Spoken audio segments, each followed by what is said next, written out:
Welcome to Gulfstream today. Ron Nicoletti, along with my buddy and track announcer Pete ILO. And the big news today, Pete, had a lot of rain in Florida the last couple of days, so we're off the turf. The main track is listed at sloppy. So when you're handicapped for the Rainbow Six today, which starts in race number 5, remember all races off the turf. And in that Rainbow Six, we have about $19,000 plus in that pool. There you see it, almost $20,000 in the pool. Well, the good news is with the racing coming off the turf this afternoon, you'll have an easier time of it. Thought the races got significantly easier with the surface change. We'll see how it plays out. Yeah, it's one of those days as we get through the card. The main track only participants that stayed in the race look awful strong in a couple of those spots. It was, good placing by their trainers and everything like that. Before we get into today's card, let's take a look at what's tweeting around the country. And the first one we're going to look at is a horse here, Lee, who won the 2014 Don Handicapping, was second last year, but wasn't good enough, Pete, to beat Mandastaliti. How do you pronounce that name in the Woodbine Mile? I have no idea, but I know one thing, that Lee is how you pronounce his name. Yes, we were talking about that earlier. He ran very, very well, and that was a heck of a field in the Woodbine Mile. Even though Wise Dan came out, it was still a quality group. Yeah, it was a good race, too. I mean, the rider of the winner was just fantastic in that race. Second horse I want to talk about, there was rumors going around that Beholder, you can see there was not going to go up for sale in November, but he's going to run. She's going to run in the Breeders' Cup, and boy, was she impressive winning against the boys in the Pacific Classic. It's going to be a great race if she does go in the Classic. I can tell you what, I have been trying to think lately what race would be of higher regard than what the Breeders' Cup Classic is shaping up to be like. American Pharaoh against Beholder against a slew of others, including Keen Ice, who upset him in the Travers. Yeah, and that Keeneland this year, and of course you can watch him wager on it right here at Gulfstream Park. And the last one we want to show you about, boy, this race is coming up pretty sharp, and that's the Pennsylvania Derby. The last one, real good race for 3-year-olds, and you see a lot of horses we know personally in here, Frosted, Upstart, and Made from Lucky. Yeah, Frosted and Upstart, the two headliners. Made from Lucky comes off a win in the West Virginia Derby. On the undercard of the Pennsylvania Derby, Gulfstream Park also represented in the Grade 3 Gallant Bob, featuring recent stakes winner Catalina Red, and then the Summit of Speed victor Grand Billy for Gustavo Delgado. So Florida connections all afternoon long, Saturday afternoon in Philadelphia. Yeah, boy, those horses from Florida shipping up north have been running exceptionally well. Actually hit a nice trifecta, a superfecta with Gustavo Delgado at the Spa, but that was the past. Now we got to deal with today's card. As I mentioned, all races off the turf. So race number 1 was originally scheduled for a mile on the main track, now to be run, on the turf, now to be run on the main track. Fillies and Mares 3 and up, non-winners of 3 races in life, or a turf race since, well, it's not a turf race anymore, it's since March 17th. So you know the conditions of this race. Now that they're off the turf, it's basically non-winners of 3 and life. I want to go back and show you the performance of a horse that I know Pete is very high on today, its last race, and that is Flash Song. Yeah, there's a a lot of significance here to this replay. The first thing you need to take note of is Flash Song is not anywhere near the lead, which has been her custom. The second thing you need to take note is the horse on the inside, the gray, Gifted Ruler, would come back and beat a strong field. The third thing you need to know, yes, Gifted Ruler. You're thinking along the same lines as me. This is Flash Song racing against the boys here, fans, outrunning veteran campaigners like Purring Cat and Becky's Kitten while showing a new dimension. Now, that was on turf. That good news is she's even better on the main track. So she ran good while showing a new dimension on the turf course last time out. I think she'll have to use some of that new dimension here this afternoon because still in the race is Turf Fast. Turf Fast does her best work on or near the lead, so they don't want to do too much too soon. But if they can rate Flash Song like they did the last time, speaking candidly, I think they're all running for second money here. And, making that point about how she runs on the wet track, 3 races on the red track with 2 wins, so 2 for 3, so you're right about that. I did stick with the number 5 in here, and that Stars Collide is getting some class relief after returning from a layoff. Got squeezed back at the start in the last race, finished 7th. It was against $16,000 condition claimers. Peter Walder good with the second start after a layoff, but that horse going to have to try and translate that form from the turf to the main track. If you look at its record on the wet track, I think 3 previous races hit the board in one of those races, so there is reason to believe that this horse can run well. Had a legitimate excuse last time out. Have to see how the main track plays early in the card. Stars Collide will be a victim of the pace here. The only other horse with any type of dirt resume is number 8, Miss Visconti. She completed my ticket. Well, let's go to race number 2 this afternoon. 6 furlongs, claim is 3 and up. Non-winners of a race since March 17th at 6 months. Scratch both the 4 and the 5 boy, and it looks tough not to have the number 2 time concern on top of your ticket. Dropping into this non-winners of a race in 6 months after finishing second, and that was against open claimers at the $6,250 level. 10-year-old current speed figures point them out as strictly the one to beat in here. Look at its record on an off-track: 11 races, 4 wins, 2 seconds, 2 thirds. I don't know who beats this horse, Pete. He really, really likes it when it's wet, too. So I think time's concerned, definitely the horse to beat in here. Full disclosure, he is my top play. You're looking at my third race selections on your TV monitors. I went 2, 1, and 3 here. County Gun takes the big drop in class off the layoff. Not sure what to do with that, but Tammy Levy always has her horses ready to go. He draws the inside, and Marcos Meneses, who's not got a lot of calls for this barn, he has the call today. In my opinion, County Gun with the rail off the shelf. Send, and hope you're fit enough. Yeah, and we're going to, this being race number 2, you got to see how the track is going to play this afternoon. The horse I had some interest in was the 6 Substrate, who's dropping, turning back after showing early interest, flattened out in that race against 6,250 open claimers. First start since June 30. What I liked about this, tracks the attention of our leading rider, Tyler Gaffleone. Maybe a bit of a speed play in here, but I think everybody's going to have their running shoes on to beat the 2 times concerned. I agree with you. He loves the wet going. The other horse that has a shot to complete your exotics is a horse I know you used, Ronnie, the 3, General Shama. He's been disappointing in each of his last 3 races, even though the last 2 times he's run pretty well. Yeah, and it was on a sealed sloppy track, so a logical choice in there. The third race this afternoon, originally scheduled for a mile on the turf, now to be run at a mile on that sloppy main track. Claim is 3 and up. Non-winners of 2 races in life.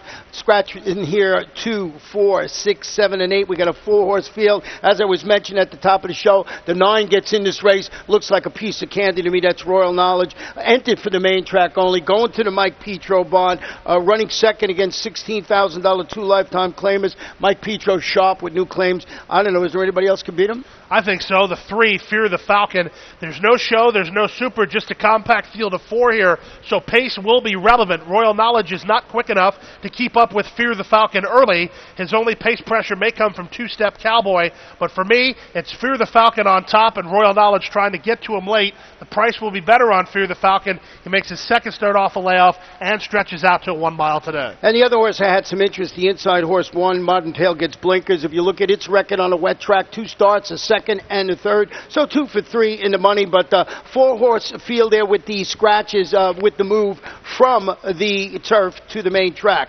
The 4th race this afternoon is this one is, did I skip a race here? No, you're all right. 4th race at 6 furlongs, $30,000 claimers, which have not won 3 or 3-year-olds. A field of 7 here. Ronnie, you and I both going with a horse that has 10 runner-up performances out of just 24 victories, but in my opinion, that doesn't always tell the story. Ross Durant likes to get in trouble. He did it last time, but he's well spotted today. Well, let's watch that race with Ross Durant, and you'll see he just was looking for racing room at his turn for home. There you see he's the number 2 horse that day, and he just never really had a clear spot to run, Pete.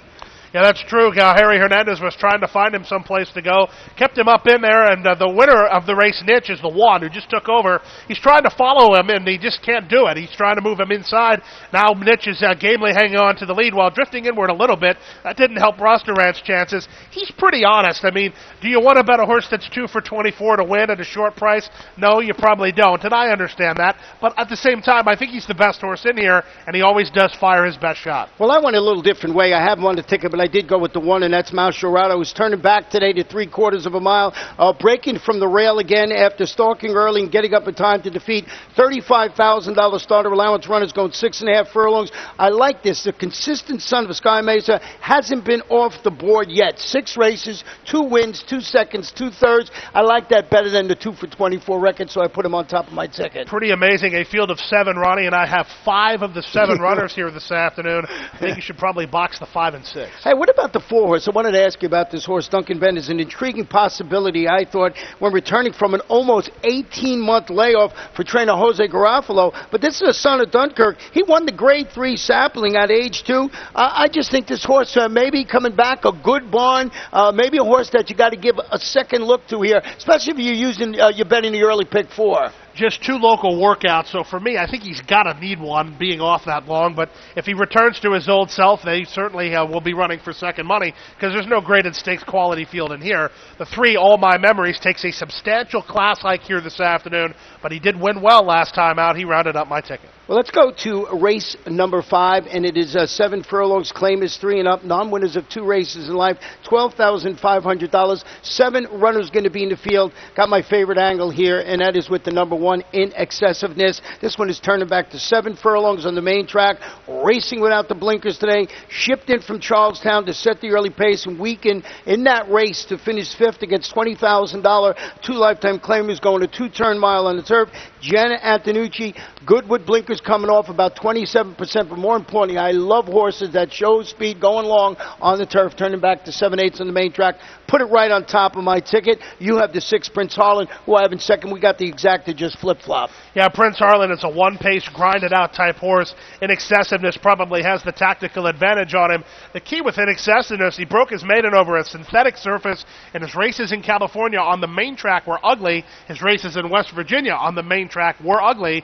But I think this is put-up or shut-up time for him on the main track this afternoon. Who else are you using here, Pete? The 7-horse? The 7-horse Criola's Boy out wide on the outside. I thought the tactics here were pretty easy. He's just going to flank whatever pace develops in here, and I think that's likely to be in the form of the inside pair, Go-Go Romeo, and In Excessiveness. And for me, he's the best of the rest. Prince Harlan and Criola's Boy both kind of grinded out 1-pace type horses. They both draw well to use that style today. I also threw in the 5, Casey Weigman, who's going back to the main track. Returned from that layoff of about 4 months to get the shuffle back at the start, finishing 6th behind a repeat winner called the Maine, going 5 furlongs on the grass. David Fawkes, Eddie Castro handling the surface switch. This horse on the wet track, 3 starts, no wins, but a 2nd and a 3rd. A Maine, pretty nice horse at this level, but albeit on the turf. I just thought Casey Weigman can grab a share in here. I agree with that. I think this race is 4 horses deep. You see the 4 on the screen, 1, 5, 6, and 7. I agree with Ronnie on that. That would be the way I would approach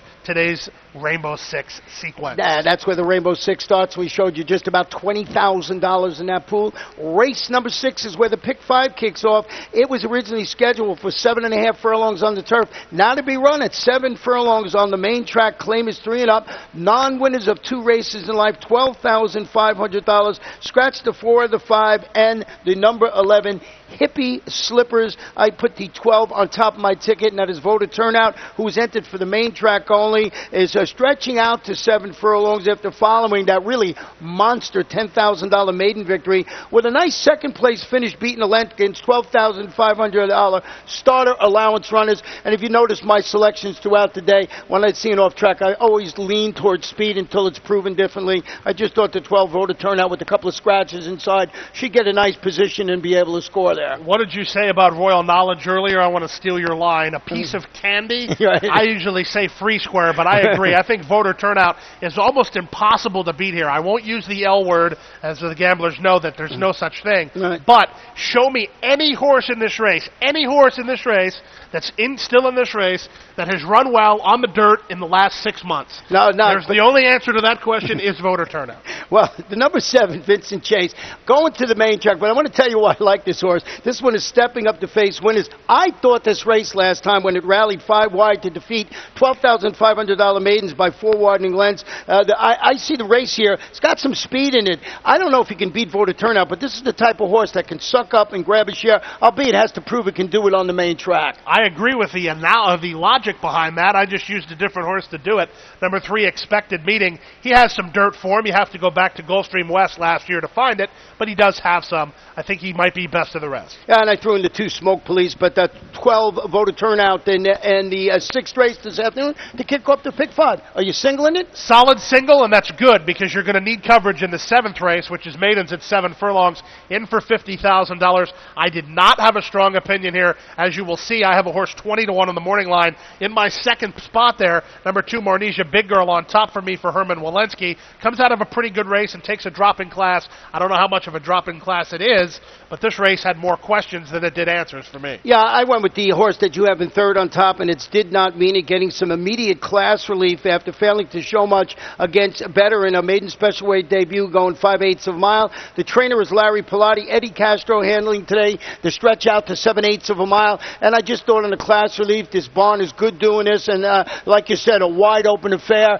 I mean, I wouldn't be surprised if the 8 won it or ran second or third in there. I threw in the 3 in second, and that is Kenatra, I think, or Kenatra, however you want to say it. There's a daughter of Northern Fleet debuting for Ralph Nix. So right away, co-leading trainer here has just been doing unbelievable things with his freshman runners in here. So Nix is 29% overall with his freshman runners. But I wanted to throw this out. He's 0 for 16 with debut maiden claimers, so you got conflicting stats there. Well, the good news for me is anytime Ralph Nix has a first-time starter, Stacy Nix always tells me how to say it.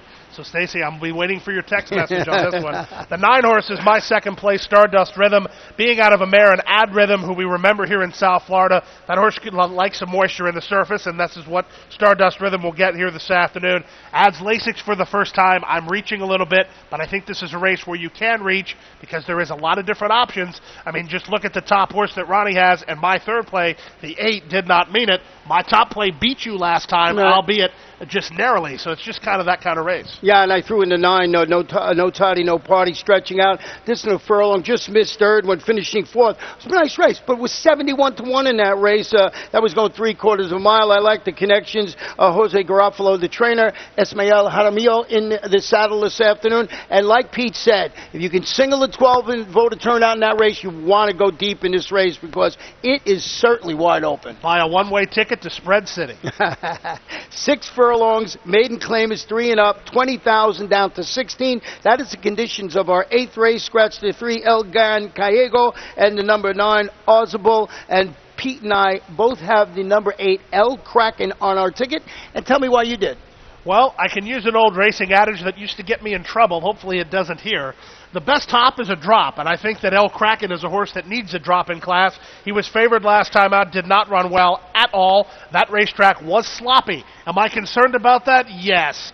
But I think he is the best horse in this race, and either of his races 2 and 3 back would win this easily. Yeah, that race, he's plunging to this $20,000 level, as Pete's mentioned, turning back. He followed that second place finish behind that impressive debut winner, talking about Ralph Nix, Unbridled Hero, where they put right into a stake race after that performance. Didn't fare that well, but this horse was knocking heads, and as Pete said, you know, the drop really looks like it's going to help this horse, but always the red flag a little bit. Why the drop? I like the 5 in second, Black Venus, so shows a trio of stamina-enhancing half-mile workouts, including a bullet in the slop. You got that?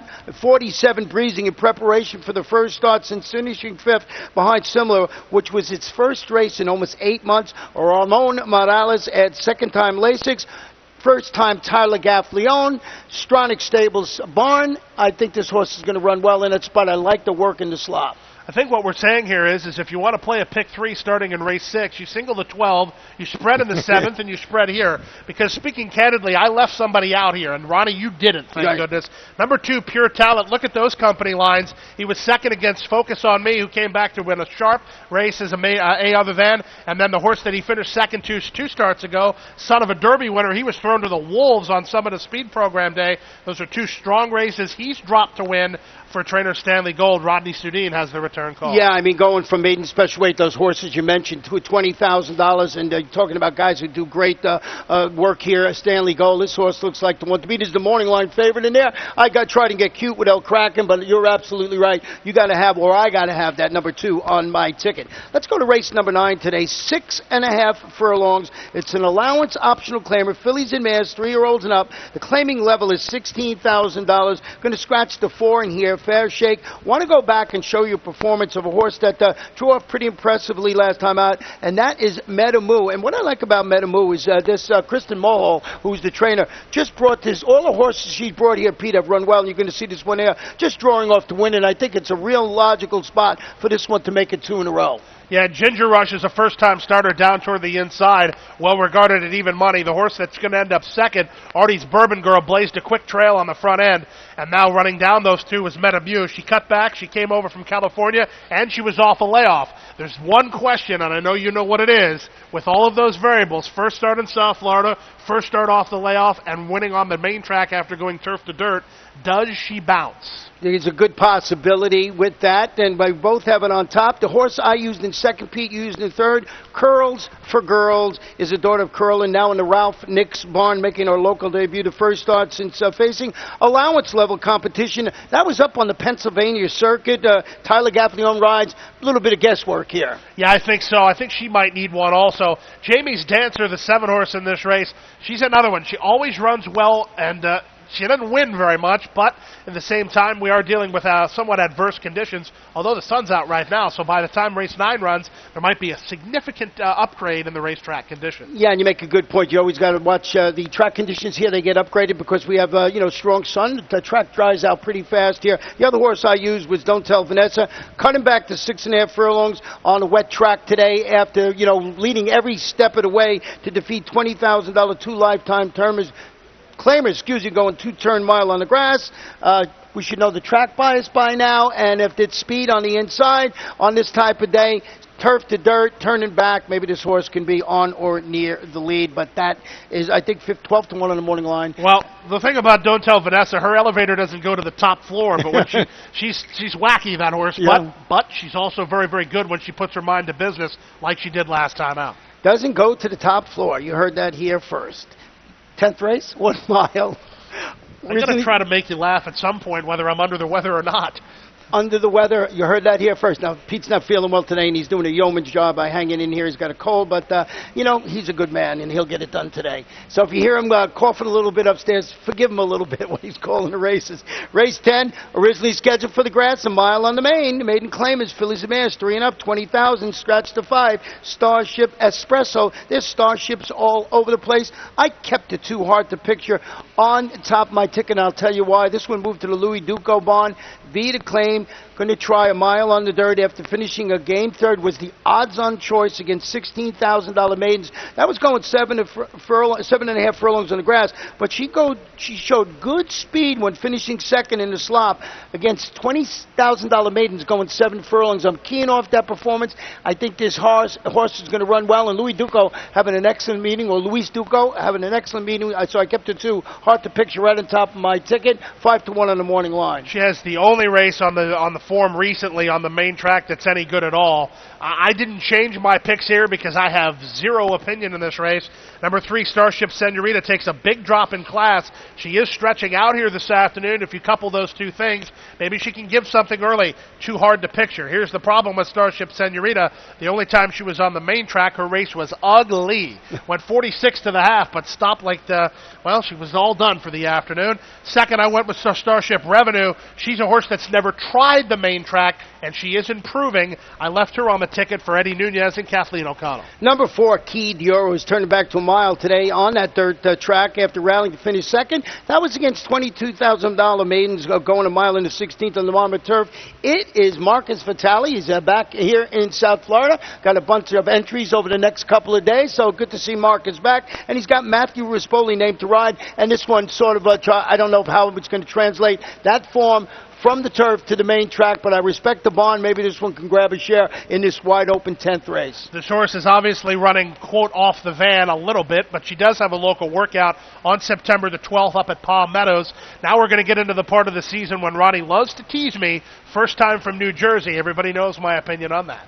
He doesn't like them at all. Even if there's cut in the ground, he does not bet any. You just had to bring that up, even though we're off the grass today. I love saying that to get him riled up. But, Pete doesn't like that first off the van, as you'd say, coming in from New Jersey, and proved pretty okay at the Gulfstream Park West meeting. So that is how we see this 10-race card once again. No turf racing today, sloppy main track. Any closing words? Well, like you touched on earlier, just take a note of how the track plays and try to focus on the races where you have some singling ability, such as Flash Song in the opener and voter turnout later on to kick off your pick 5.